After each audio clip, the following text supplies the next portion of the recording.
And this theme of slowing down as we move into second chakra, that's going to be very important, because with the oral character structure, they have a hard time slowing down and taking in. They prefer drama over contact.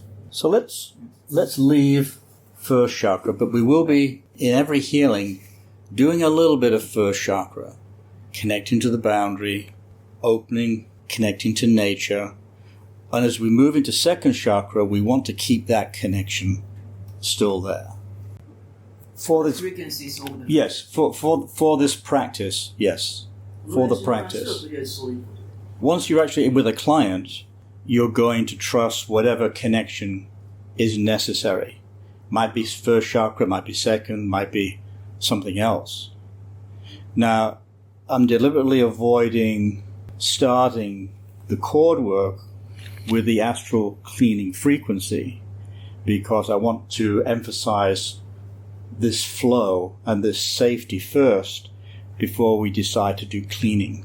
Cord work at the very beginning of training cord work has two factors. One is to find and locate it in your energy hands, and the second is to invite a change in that cord. While we're training, you're using your first chakra to connect to the very basic safety of the client's first chakra, their container of self. And the reason for it is to build safety and trust, to build a connection, not just for the client, but also for you doing healing work. Think of it also as a very important note. If you're playing music, you have a certain note. You want to hit that note, but not hit other notes. Once you can hit other notes, you can play a chord. So I'm just trying to break it down so you can gently move into the chord work. Before we move into second chakra cord work, we're going to talk about what the second chakra does and how it functions in the overall energy field. So the way I approach cord work is to look at the function of the chakra that most affects the client. When I approach doing cord work, the first thing I do is look at how the chakra is functioning. And the best way to do that is to look at the character structure. And relational energy therapy works best when you're looking at it as a 6-session series, where each session focuses on a chakra, focuses on a chakra cord in that chakra. Now, even though you may not want to do a 6-session series, you could also do this session by session. Do a first chakra session and then do a second. But I think of it in terms of a spiral. First, second, third, fourth, fifth, sixth. So we spent a day with first chakra and creating safety and inviting connection to the earth. Once we move into second chakra, now we have the container of self drawing in the emotional body, creating the beginnings of the emotional body. After safety and grounding, which we're calling first chakra work, we move to second chakra, which is the energy center that first attaches, that first feels another person outside of you. So, of course, this is the first person we're connected to is the mother. And the umbilical cord is almost symbolic of how we connect to someone else. The umbilical cord from the fetus to the mother is symbolic of cord attachments to others. So yesterday, the question was, what is attachment? What is the theory of attachment theory? So attachment theory says we do not grow except through relationship. Yeah, so attachment theory says, and it's very much built into how relational energy therapy works. First has to come the contact with someone or something else. Attachment theory is one of those psychological ideas that actually has got a lot of actual case studies, where the psychologist tracked people who had good attachments with their mother and other people versus other people who didn't have safe attachments, like an orphan. So it's a very robust idea, a very strong, scientifically validated idea that healthy humans only grow around other healthy humans. What is an attachment cord? It's a connection that's emotional and mental to an important other person. And as I said earlier, the first person we have a meaningful relationship with is our mother. And then we open to the father, if there is a father. Sometimes there isn't. After that, your sisters, your brothers, aunts, uncles. So slowly you build a connection through the second chakra with important people. Now, for relational energy work, we look at the second chakra as the first place that attachment takes place. And we could say that it's a pre-verbal attachment. It doesn't have a mental component yet. It's a feeling tone. So the big opening in psychology for the last few hundred years has been the understanding that a lot of who we are and what we experience is under the mental understanding. It's pre-verbal, it's subconscious. Now, my emphasis on the second chakra being the initial place of attachment, that's my understanding of it. In the BBSH perspective, their equivalent is second chakra and oral character defense. The emphasis for us doing relational work is that the second chakra is the initial connection, first to the mother and then to other important people. And the Barbara Brennan approach with character structure and core energetics as its information base sees this process, sees the oral character as being a distortion of a healthy second chakra. And you've all studied the character structure.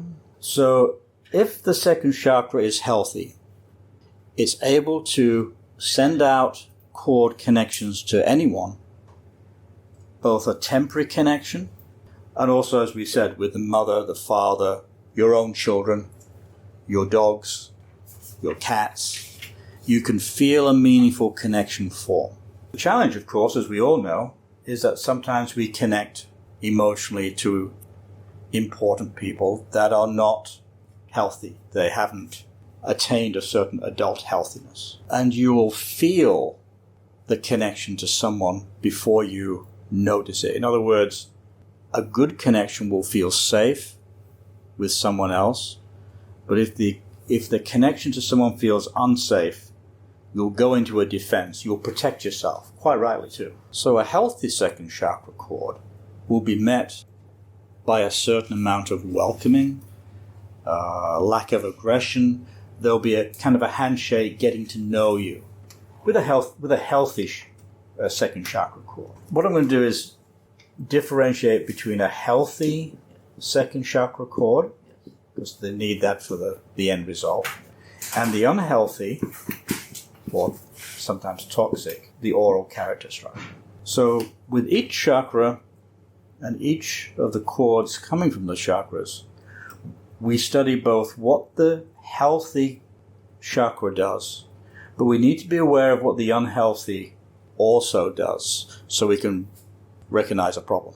And the process to do that is psychotherapy, is therapy of some kind, because we tend to default to what we all know early in our life. We default to our early life experience. The character structure runs your system, and in a few minutes I'll talk about stuff you already know about how the oral defense system is a dysfunctional system to get your needs met, whereas a healthy attachment does get your needs met, does allow you to feel happy, get fulfilled, feel pleasure in the body, and so on and so forth.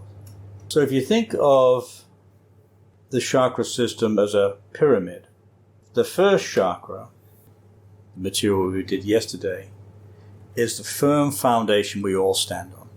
If there's a problem here, and the problem is schizoid character structure, right? Leaving the body, feeling fear, intellectualizing everything. If there's a problem here, it will, of course, influence second chakra. It'll mess with the second chakra development. And also up the pyramid, third chakra, fourth, fifth, sixth. Anything that's not working well in the chakra system will stop the other chakras from working well. I mean, you can still get by, but they won't work really well, optimally. One example of this is let me just back up a little bit, because the characterology system, core energetics, Barbara Brennan, is a brilliant way to see where a problem is. Character structure problems show us where we're not developed, which means we can then actually develop those places because we've become aware of them. But you are not your character structure. You may think of yourself as an oral, whatever, or schizoid. That's not who you are. It's a defense against who you are. So this was a big problem with the Brennan School, because people would start studying this and say, oh, I'm a schizoid, you're a psychopath. And they would start labeling each other in dysfunctions, which actually would feed the critical mind, rather than, oh, that's where you're unhealthy right now. And when I say unhealthy, there's a spectrum that goes from hardly working, as in unhealthy, all the way to toxic, all the way to really dangerous. The spectrum in unhealthy. So we'll go another 15 minutes and then take a break. I think all of you have studied character structure, oral character structure, right? You've read? Yeah? So, pop quiz. What is the issue? What is going on with the oral character structure? The dysfunctional second chakra. What do you know about the oral character structure? Anyone? Anyone? Needy. Bueller? Yes. Needy. And how does that make you feel? Not enough, right? They don't have enough. There's like a sucking, a pulling from them. They won't let go. Yeah. What else? What else do you notice? Do you know about oral character structure? Yeah, actually, yeah, that's true. Yes. Cannot put words to the real need. Cannot put words to the real need. You know what they need. A hug, or a piece of chocolate, or whatever. They don't know what they need, so they're almost like a blind person trying to find it. How does it make you feel to be around someone with oral character structure? Have you not noticed your energy goes down? Yeah, with oral. When someone has a lot of oral character, you lose energy because the cord isn't working well. A healthy cord should be both giving and receiving. A healthy second chakra cord is like call and response. It's like a I hear you, you hear me. Yeah. Having an oral mother is that's a difficult one. Yeah. And again, we're not using character structure to blame someone for a habit or for what they do. We're using it to understand what's happening in this chakra and what's happening in the relational cords.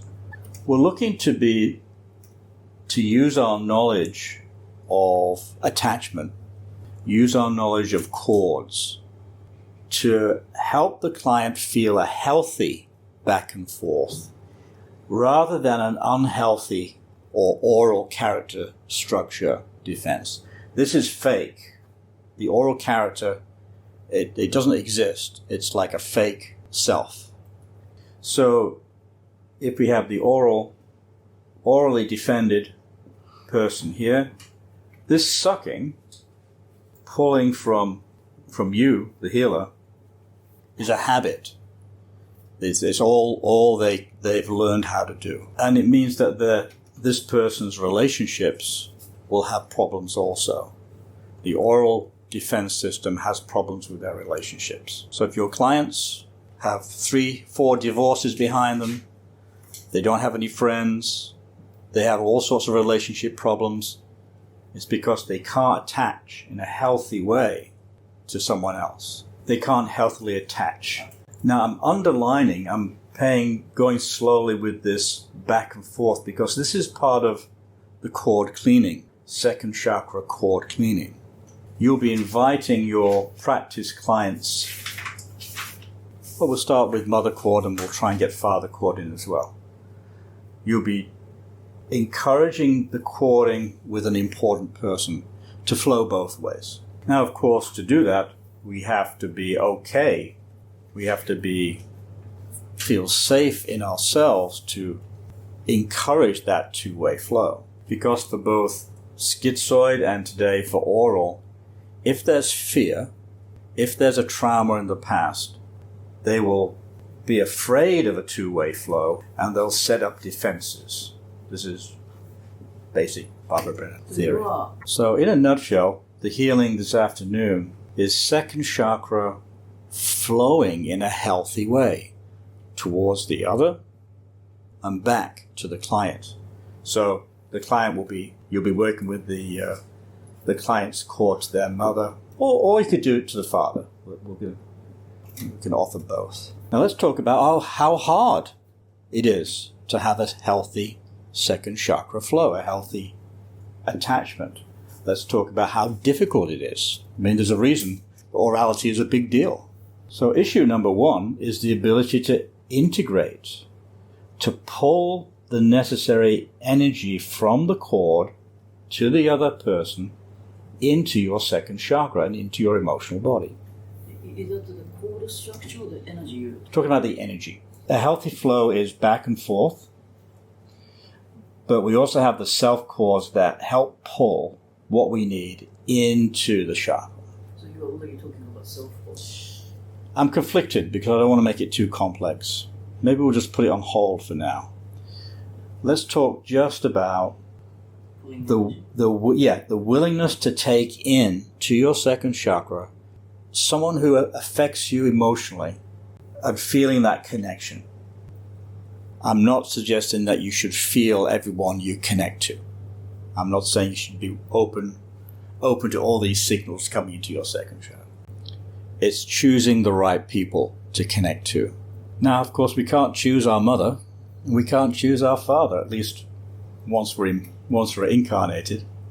Once you're born, of course, your mother is your mother, your father is your father, and the heritage that you're born into follows that cording, follows that energy. So this cord connection, the second chakra, allows you to feel what's going on with the other person, and it allows you to feel yourself. It mirrors you back to yourself.